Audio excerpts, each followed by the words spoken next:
Лидерска средба е потребна секогаш кога треба да се најде решение, да се постигне консензус и унифициран став на сите политички чинители за теми кои ги засегаат граѓаните и иднината на Македонија.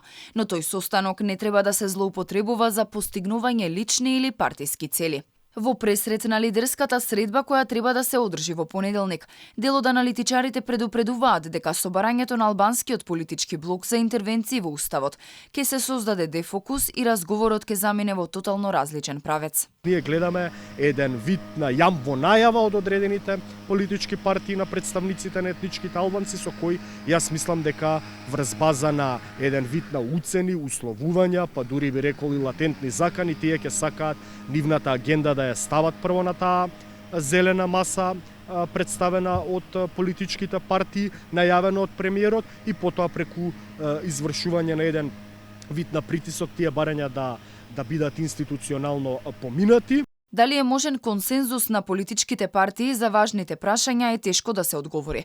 Посебно ако се земе предвид дека власта и опозицијата имаат диаметрално спротивни ставови за многу клучни прашања. Сепак, велијат Анасовски, партиите треба да покажат одговорност и на прво место да се стави државниот и општествениот интерес. Апсолутно тука не треба да има вмешување на партиско политиканство или лични пресметки и треба апсолутно лидерите да покажат одважност, државност, да покажат лидерство што се вели и тие работи меѓу себе несогласувањата да ги остават на страна.